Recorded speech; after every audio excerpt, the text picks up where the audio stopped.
Assalamualaikum warahmatullahi wabarakatuh. Perkenalkan, kami dari kelompok 1 akan menjelaskan materi desain barang dan jasa. Assalamualaikum warahmatullahi wabarakatuh. Saya FMD akan menjelaskan tentang siklus hidup produk.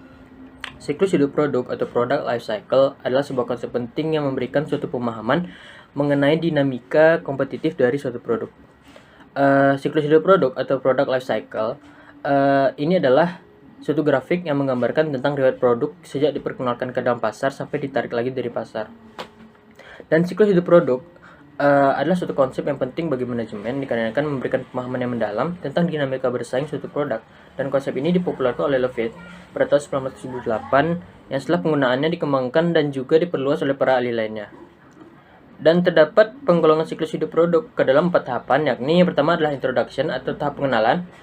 Yang dalam tahap pengenalan, barang mulai dipasarkan dengan jumlah yang sangat besar, meskipun volume penjualannya belum sesuai, dan barang yang dijual pada dasarnya adalah barang baru, atau yang betul-betul baru dikarenakan masih berada di tahap permulaan, dan biasanya ongkos yang dikeluarkan akan tinggi, terutama pada biaya periklanan, karena yang namanya barang baru akan butuh periklanan yang agresif untuk agar masyarakat mengenal barang tersebut. Dan juga distribusi barang ini juga pasti masih terbatas serta laba yang diperoleh juga masih rendah. Selanjutnya adalah tahap growth atau tahap perkembangan. Pada tahap ini, penjualan serta juga laba akan meningkat dengan sangat cepat disebabkan permintaan dari masyarakat dari pelanggan akan meningkat juga karena mereka mulai mengetahui produk yang bersangkutan. Maka dari usaha promosi yang dilakukan oleh perusahaan ini tidak terlalu seagresif tahap sebelumnya. Dan juga selanjutnya adalah tahap maturity atau tahap pendewasaan. Pada tahap kedewasaan ini, kita semua dapat melihat bahwa penjualan masih meningkat dan dalam tahap ini, laba produsen ataupun laba pengecer mulai turun. Persaingan pada harga menjadi sangat tajam sehingga suatu perusahaan perlu perkenalan produktivitas dengan kreativitas model yang baru. Dan tahap kedewasaan ini, usaha dalam periklanan atau promosi biasanya mulai ditingkatkan lagi untuk dapat menghadapi persaingan. Dan tahap terakhir adalah tahap decline atau tahap penurunan atau kemunduran. Hampir di semua macam jenis barang yang dihasilkan suatu perusahaan selalu akan mengalami masa kekunuhan atau keusangan serta harus diganti dengan barang-barang yang baru. Dan dalam tahap kemunduran ini, barang baru harus sudah dipasarkan untuk dapat menggantikan barang lama yang sudah jadul. Walaupun dalam jumlah pesaing sudah berkurang, namun pengawasan biaya menjadi sangat penting disebabkan karena permintaannya sudah jauh menurun, dan jika barang yang lama tidak segera ditinggalkan, maka digantikan dengan barang-barang yang baru. Maka perusahaan tersebut hanya dapat beroperasi pada suatu pasar tertentu yang sangat terbatas. Selanjutnya adalah alternatif yang bisa dilakukan oleh manajemen di saat penjualan menurun antara lain sebagai berikut. Yang pertama adalah memperbarui barang atau fungsinya. Yang kedua adalah meninjau kembali serta juga memperbaiki program pemasaran dan juga program produksinya agar lebih efisien. Selanjutnya adalah menghilangkan ukuran, warna serta juga model yang kurang baik. Selanjutnya mengurangi sebagian jenis barang yang dapat mencapai laba optimum pada barang yang telah ada. Dan terakhir adalah membuat kreativitas baru. Selanjutnya adalah sistem pengembangan produk. Pengembangan produk adalah strategi dan proses yang dilakukan oleh perusahaan dalam mengembangkan produk, memperbaiki produk lama dan memperbanyak kegunaan produk-produk ke segmen pasar yang sudah ada dengan asumsi pelanggan menginginkan unsur-unsur baru mengenai produk tersebut. Tujuan dan pengembangan produk adalah untuk memberikan nilai maksimal bagi konsumen, memenangkan persaingan perusahaan dengan memilih produk yang inovatif, produk dimodifikasi serta mempunyai nilai yang tinggi dan baik dalam desain warna, ukuran, kemasan, merek, dan lain-lain. Strategi pengembangan produk terdapat beberapa jenis, yaitu adalah yang pertama memperbaiki yang sudah ada, lalu memperluas lini produk, menambah produk yang sudah ada, meniru strategi pesaing, dan menambah lini produk. Selanjutnya adalah terdapat tahapan yang harus dilalui dalam pengembangan produk, yaitu yang pertama adalah analisis kebutuhan pelanggan. Kebutuhan konsumen merupakan titik pendahuluan untuk pengembangan produk, baik untuk pasar domestik ataupun global. Produk-produk baru merangsang perusahaan untuk mencapai sasaran unit bisnis dan korporat. Selanjutnya adalah pemunculan gagasan. Pencarian macam-macam gagasan yang menjanjikan merupakan titik pangkal dalam proses pengembangan produk baru.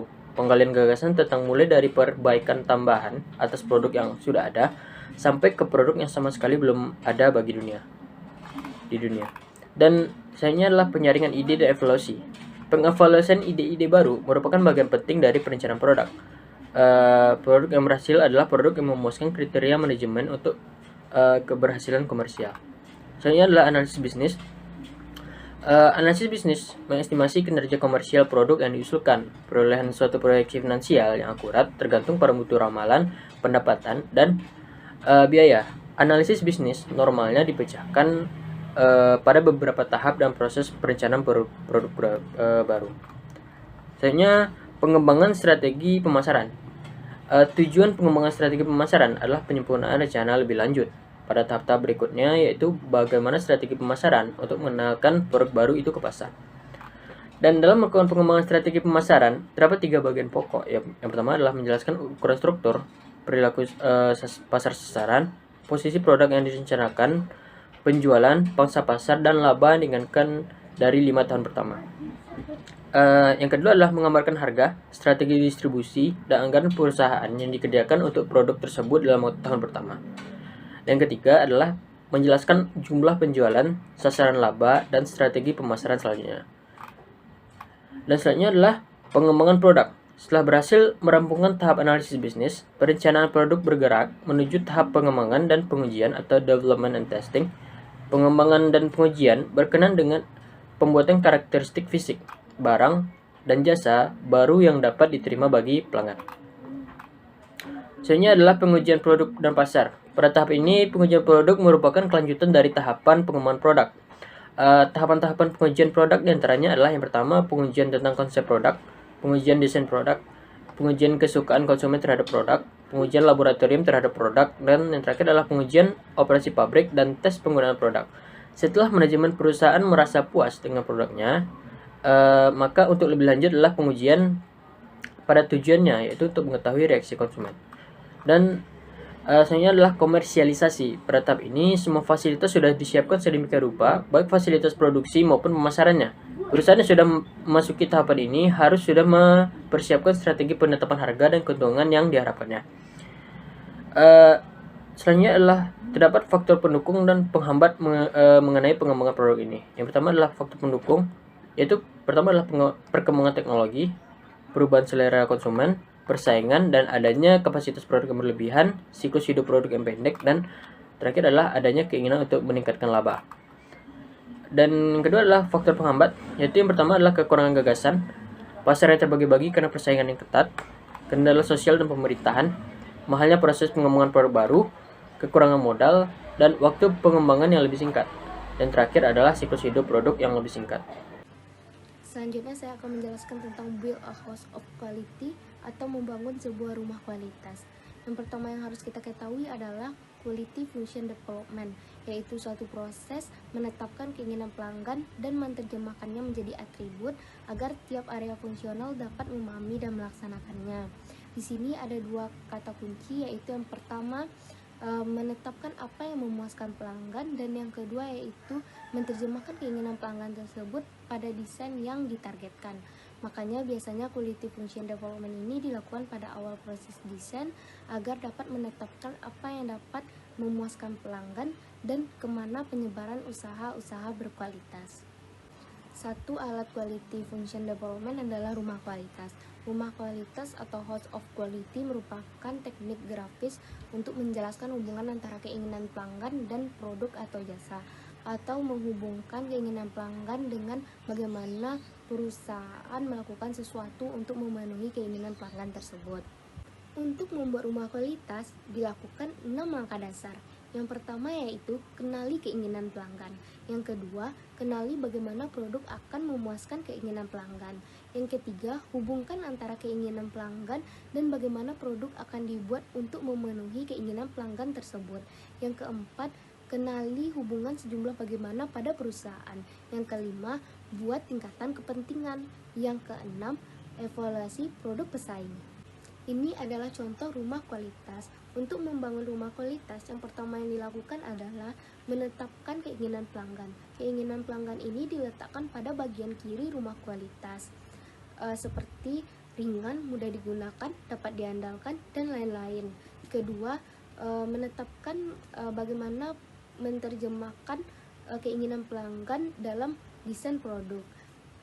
Sejumlah bagaimana ini diletakkan pada sepanjang bagian atas rumah kualitas, seperti hemat listrik, komponen aluminium, autofokus, dan lain-lain. Yang ketiga, mengevaluasi setiap keinginan pelanggan terhadap bagaimana. Dalam matriks hubungan dalam rumah, kita mengevaluasi seberapa baik desain dapat memenuhi kebutuhan pelanggan. Yang keempat, pada bagian atap rumah, tim pengembangan produk mengembangkan hubungan antar atribut. Yang kelima, mengembangkan tingkat kepentingan untuk atribut desainnya pada baris terbawah tabel dengan memberikan nilai 5 untuk yang tertinggi, 3 untuk sedang, 1 untuk rendah pada setiap kotak dalam matriks hubungan. Nilai ini kemudian dikalikan dengan tingkatan kepentingan pelanggan. Pada tingkatan tertinggi menjadi hal terpenting untuk keberhasilan suatu produk. Lalu yang terakhir, mengevaluasi pesaing. Ini terletak pada 2 kolom bagian kanan dari rumah kualitas, yang dimana memperlihatkan bagaimana penelitian pasar berpendapat seberapa baik pesaing dalam memenuhi kebutuhan pelanggan. Selanjutnya, ini adalah salah satu dari kegunaan quality function development, yaitu untuk menunjukkan bagaimana usaha yang berkualitas itu disebarkan dengan menggunakan urutan rumah kualitas. Pada gambar dapat kita lihat karakteristik desain di rumah 1 menjadi input bagi rumah 2 yang harus dipenuhi dengan komponen spesifik produk. Konsep ini juga berlaku untuk rumah ketiga dan selanjutnya. Urutan rumah ini merupakan jalan yang efektif untuk mengidentifikasi, mengkomunikasi, dan menempatkan sumber daya pada sistem secara keseluruhan. Yaitu persaingan berdasarkan waktu. Pada saat siklus hidup produk tersebut meningkat, kebutuhan pengembangan produk tersebut akan menjadi lebih cepat, sehingga akan terjadi peningkatan yang sangat pesat. Ditambah lagi, di saat produk baru yang menggunakan teknologi maju dan lebih canggih akan bertambah banyak, mengakibatkan pengeluaran dan risiko akan semakin meningkat. Manajemen operasi yang menguasai seni pengembangan produk tersebut secara bertahap akan memenangkan persaingan, dan para pengembang produk yang lebih lambat akan ketinggalan dari persaingan tersebut. Merekalah yang mendapatkan keunggulan bersaing. Konsep inilah yang disebut sebagai persaingan berdasarkan waktu atau time-based competition. Seringkali perusahaan pertama yang memproduksi suatu produk mendapati produk yang dimanfaatkan untuk berbagai penggunaan yang dapat menghasilkan penjualan selama bertahun-tahun. Produk tersebut telah menjadi standar dikarenakan lebih sering orang memperhatikan pemasaran produknya daripada desain produk atau efisiensi produk yang optimal. Sebagai contoh, saat Kodak memperkenalkan produknya yaitu film Ektar untuk pertama kalinya, Ektar dijual dengan harga lebih tinggi, yakni sebesar 10-15% daripada film-film biasa. Penemuan telepon genggam seukuran saku Motorola yang lebih kecil 50% dari pesaingnya dapat dijual dengan harga 2 kali lebih besar daripada pesaingnya, karena persaingan berdasarkan waktu sangat penting. Daripada pengembangan produk baru dari awal, sejumlah strategi lain dapat digunakan. Perbaikan dan perpindahan menggunakan kekuatan produk yang ada untuk suatu inovasi mengakibatkan waktu yang dibutuhkan lebih cepat, sekaligus berisiko lebih kecil daripada pengembangan produk yang benar-benar baru. Perbaikan bisa jadi berupa perubahan sederhana pada warna, ukuran, bentuk, atau fitur lain yang mendukung dari perubahan tersebut, seperti yang terjadi pada telepon genggam atau bahkan perubahan pada pesawat. Untuk mengoptimalkan persaingan berdasarkan waktu, ditemukan 2 solusi. Yang pertama, joint ventures adalah kepemilikan bersama. Maksudnya, di antara dua perusahaan untuk membentuk suatu kekuatan yang baru. Kepemilikan bisa jadi masing-masing 50% atau satu pemilik mendapatkan porsi yang lebih besar untuk memastikan pengendalian yang lebih besar. Joint ventures seringkali disesuai untuk memanfaatkan peluang suatu produk khusus yang mungkin tidak menjadi pusat perhatian dan dari misi suatu perusahaan tersebut. Joint ventures semacam ini akan lebih dapat bekerja apabila diketahui dan dapat dibagi secara seimbang. Cara kedua yang digunakan yaitu aliansi, adalah perjanjian kerjasama yang menjadikan perusahaan tetap bebas, tetapi menggunakan kekuatan tambahan untuk mencapai strategi yang sesuai dengan perusahaan atau individu mereka. Di saat produk baru menjadi misi utama, tetapi sejumlah sumber daya dibutuhkan dan terdapat risiko yang dapat diukur ataupun diatur, maka aliansi mungkin menjadi sebuah strategi yang bagus untuk pengembangan produk. Aliansi biasanya menguntungkan saat produk yang akan dikembangkan dan juga mempunyai teknologi yang sangat canggih, sehingga produk tersebut akan berjalan lebih lancar dalam tahap pemrosesan produk tersebut. Sebagai tambahan, jika batasan di antara perusahaan sulit untuk dijelaskan, maka aliansi mungkin menjadi strategi yang sangat baik dan tepat, sehingga aliansi menjadi solusi ataupun sarana dalam persaingan berdasarkan waktu pada suatu produk dalam perusahaan mereka. Defining product. Setelah barang atau jasa baru dipilih untuk diperkenalkan, barang atau jasa tersebut harus didefinisikan. Pertama, barang atau jasa didefinisikan dari segi fungsinya. Produk kemudian dirancang dan perusahaan menentukan bagaimana fungsinya akan dicapai. Manajemen biasanya memiliki berbagai pilihan tentang bagaimana produk harus mencapai tujuan fungsionalnya. Misalnya, ketika jam alarm diproduksi, aspek desain seperti warna, ukuran, atau lokasi tombol dapat membuat perbedaan substansial dalam kemudahan pembuatan, kualitas, dan penerimaan pasar.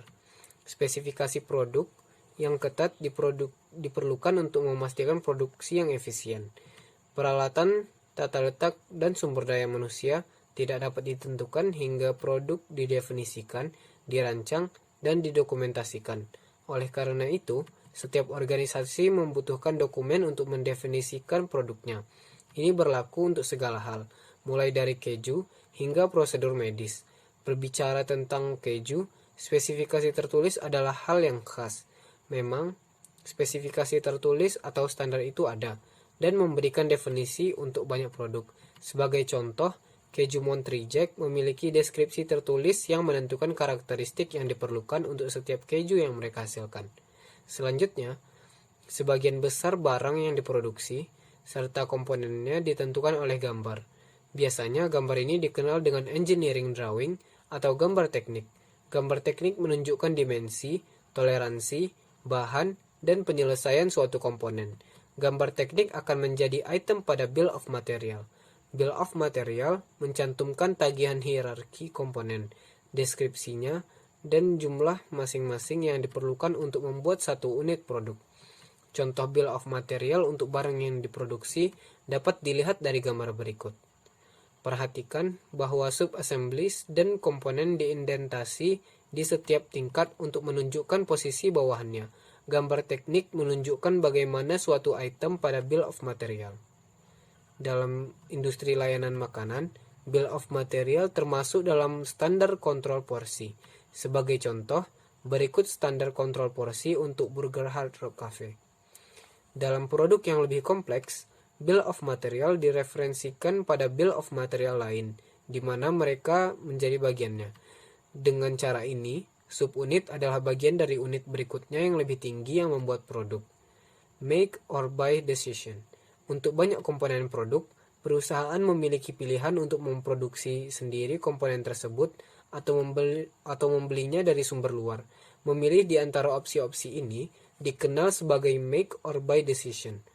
Keputusan keputusan untuk membeli atau membuat. Keputusan ini membedakan antara apa yang ingin diproduksi oleh perusahaan dan apa yang ingin dibeli. Karena variasi dalam kualitas, biaya, dan jadwal pengiriman, keputusan buat atau beli sangat penting untuk definisi produk. Banyak item dapat dibeli sebagai standar yang diproduksi oleh orang lain. Contohnya adalah baut standar yang tercantum 2 kali pada bill of material yang ditunjukkan pada gambar, yang akan memiliki spesifikasi Society of Automotive Engineers. Oleh karena itu, biasanya perusahaan lain tidak menduplikasi spesifikasi ini di dokumen lain. Grup teknologi. Gambar teknik juga dapat menyertakan kode untuk memfasilitasi grup teknologi. Grup teknologi mengidentifikasi komponen dengan skema pengkodean yang menentukan ukuran, bentuk, dan jenis proses. Ini memfasilitasi standarisasi bahan, komponen, dan proses serta identifikasi. Saat kelompok bagian diidentifikasi, aktivitas dan mesin dapat dikelompokkan untuk meminimalkan pengaturan, rute, dan penanganan. Sebuah contoh bagaimana kelompok suku cadang dapat dikelompokkan ditunjukkan pada gambar. Grup teknologi menyediakan cara sistematis untuk meninjau kelompok komponen untuk melihat apakah komponen yang ada mungkin cukup untuk proyek baru. Menggunakan komponen yang ada atau standar, menghilangkan semua biaya yang terkait dengan desain dan pengembangan suku cadang baru yang merupakan pengurangan biaya besar. Saya akan menjelaskan materi selanjutnya, yaitu dokumen untuk produksi. Setelah suatu produk dipilih, dirancang dan siap produksi, produksi dibantu oleh berbagai dokumen. Di antaranya yaitu yang pertama, assembly drawing atau gambar rakitan.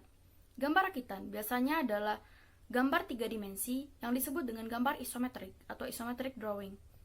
Lokasi relatif dari setiap komponen dalam gambar menunjukkan hubungan setiap unit yang dirakit.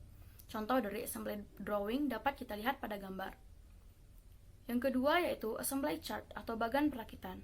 Bagan perakitan menunjukkan dalam bentuk skema bagaimana produk dirakit. Contoh dari assembly chart juga dapat kita lihat pada gambar. Yang ketiga yaitu route sheet atau lembar rute. Route sheet mencantumkan operasi yang diperlukan untuk menghasilkan komponen dengan material yang ditentukan oleh bill of material. Yang keempat yaitu work order atau perintah kerja. Perintah kerja adalah instruksi untuk membuat kuantitas tertentu dari item tertentu, biasanya dengan jadwal tertentu.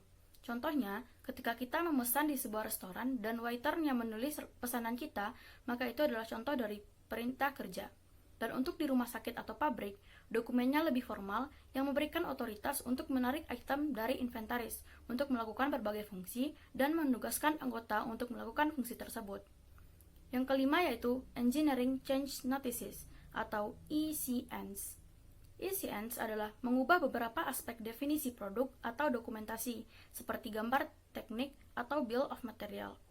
Perubahan yang dilakukan ini akan mendorong perkembangan disiplin yang dikenal sebagai manajemen konfigurasi yang berkaitan dengan identifikasi, kontrol, dan dokumentasi produk. Manajemen konfigurasi adalah sistem di mana konfigurasi produk yang direncanakan dan berubah diidentifikasi secara akurat sehingga kontrol dan akuntabilitas perubahan dipertahankan. Selanjutnya, mengenai Product Lifecycle Management atau PLM. PLM adalah program perangkat lunak yang mencoba menyatukan fase desain dan manufaktur produk, termasuk menyatukan teknik seperti mendefinisikan sebuah produk dan dokumen untuk produksi. PLM sekarang telah digunakan oleh organisasi besar seperti Lockheed Martin, Toyota, dan lain-lain. PLM sekarang mencari jalan untuk merambah ke bisnis manufaktur, menengah, dan kecil. PLM digunakan agar mendapat siklus produksi yang lebih pendek, produk yang lebih menantang secara teknologi, dan lain-lain. Selanjutnya adalah desain layanan. Pada umumnya, perusahaan berfokus pada desain produk. Namun pada materi kali ini kita akan berfokus pada desain layanan, seperti layanan perbankan atau keuangan, asuransi, transportasi, dan komunikasi. Dalam pelayanan, konsumen memiliki pengaruh terhadap desain layanan atau desain jasa itu sendiri, di mana pelanggan memberikan feedback terhadap layanan yang diberikan. Apabila feedback tersebut bersifat negatif, maka perusahaan akan langsung memperbaiki dan meningkatkan kualitas pelayanannya. Kemudian, desain layanan ini juga dipengaruhi oleh tren, di mana tren ini berasal dari konsumen yang meminta terobosan terbaru, ataupun meminta layanan yang kreatif dan lebih inovatif, sehingga perusahaan harus beradaptasi dengan tren tersebut. Selanjutnya yakni analisis proses rantai jaringan, atau proses chain network, disingkat PCN. Analisis ini berfokus pada cara di mana proses dapat dirancang untuk mengoptimalkan interaksi antara perusahaan dengan konsumen mereka. Dalam analisis ini, kegiatan diatur menjadi 3 proses. Yang pertama, kegiatan wilayah interaksi langsung, di mana kegiatan ini mencangkup langkah-langkah proses yang melibatkan interaksi antara konsumen dengan pegawai karyawan perusahaan. Yang kedua, kegiatan wilayah interaksi pengganti. Kegiatan ini mencangkup langkah-langkah proses di mana satu peserta bertindak atas sumber daya peserta lain. Kemudian yang ketiga, kegiatan wilayah pemrosesan independen. Kegiatan ini mencangkup langkah-langkah proses di mana pemasok dan pelanggan bertindak atas sumber daya masing-masing dan memiliki kendali penuh. Poin selanjutnya, menambah efisiensi layanan. Yang pertama dengan membatasi pilihan. Dengan pilihan yang terbatas, orang-orang akan lebih mudah memilih dan tidak membutuhkan waktu yang lama untuk menentukan pilihan, sehingga efisiensi layanan meningkat. Yang kedua, delay customization. Desain produk atau layanan, sehingga memungkinkan kustomisasi proses terlambat. Contohnya seperti di restoran. Bagaimana Anda ingin menyajikannya, apa saus yang Anda inginkan. Mungkin hal tersebut sering disampaikan oleh pramusaji. Kemudian yang ketiga adalah modularisasi. Memodularisasi layanan sehingga kustomisasi mengambil bentuk perubahan modul. Yang keempat, otomasi. Membagi layanan menjadi layanan-layanan kecil. Contohnya seperti di perbankan, di mana mereka membagi layanan teller menjadi beberapa bagian kecil, seperti teller 1, teller 2, dan teller 3. Begitu juga dengan bagian lainnya. Yang kelima, moment of truth, yakni tingkat interaksi dengan konsumen yang tinggi. Selanjutnya adalah dokumen untuk layanan. Dokumen layanan merupakan dokumen penaskah kerja yang eksplisit untuk proses layanan, baik itu untuk proses administrasi ataupun proses lainnya. Contoh dokumen layanan yang digunakan yakni dokumen administrasi keuangan, dokumen perwalian, dan lain sebagainya. Selanjutnya kita akan membahas mengenai penerapan pohon keputusan untuk desain produk. Nah, pohon keputusan dapat digunakan untuk keputusan produk baru serta untuk berbagai variasi masalah manajemen lainnya jika tidak adanya ketidakpastian. Nah, mereka akan sangat membantu ketika ada serangkaian keputusan dan berbagai hasil yang mengarah yang selanjutnya keputusan diikuti oleh hasil lainnya. Nah, untuk membentuk pohon keputusan, kita akan menggunakan prosedur berikut. Yang pertama, pastikan bahwa semua kemungkinan alternatif dan keadaan alam dimulai dari kiri dan bergerak ke kanan termasuk di dalam pohon. Nah, ini termasuk alternatif melakukan atau yang dikenal dengan melakukan tidak ada. Nah, kedua, imbalan dimasukkan di ujung cabang yang sesuai. Nah, disinilah tempat untuk mengembangkan imbalan untuk mencapai cabang ini. Nah, yang ketiga, tujuannya adalah untuk menentukan nilai moneter yang diharapkan atau yang dikenal dengan EMV dari setiap tindakan. Nah, kita akan mencapai ini yang dimulai dari ujung pohon di sisi kanan dan bekerja menuju awal pohon ke kiri yang menghitung nilai di setiap langkah dan pemangkasan alternatif yang tidak sebaik yang lain dari node yang sama. Nah, teman-teman, pohon keputusan diterapkan untuk desain produk. Lalu bagaimana sih contohnya? Nah, Silicon INC, produsen semikonduktor, sedang menyelidiki kemungkinan produksi dan pemasaran sebuah mikroprosesor. Untuk melakukan proyek ini, Anda harus membeli CAD yang canggih atau sistem yang mempekerjakan dan melatih beberapa insinyur tambahan. Pasar produk bisa jadi salah satunya. Jadi Silicon INC ini tentu saja memiliki pilihan untuk tidak mengembangkan produk baru sama sekali. Nah, teman-teman, jadi dengan penerimaannya yang menguntungkan oleh pasar, penjualan akan menjadi 25.000 prosesor yang masing-masing dijual dengan harga $100 dengan penerimaan yang tidak menguntungkan dan penjualan hanya bisa mencapai 8.000 prosesor. yang masing-masing dijual dengan harga 100 US dollar. Nah, biaya CAD dari peralatannya adalah 500.000 US dollar, tetapi untuk mempekerjakan dan melatih 3 insinyur harus bisa mencapai 375.000 US dollar. Namun, biaya produksi masing-masing harus turun dari 50 saat pembuatan tanpa CAD menjadi 40 saat memproduksi dengan CAD. Probabilitas penerimaan yang baik dari mikroprosesor baru adalah 0,40 yang kemungkinan tidak menguntungkan, sedangkan penerimaannya adalah 60. Nah, jadi itu teman-teman contoh dari penerapan pohon keputusan untuk desain produk. Mungkin sekianlah penjelasan dari kelompok 1 pada materi desain good and service pada kesempatan kali ini. Baiklah, izin mengundurkan diri. Terima kasih. Assalamualaikum warahmatullahi wabarakatuh.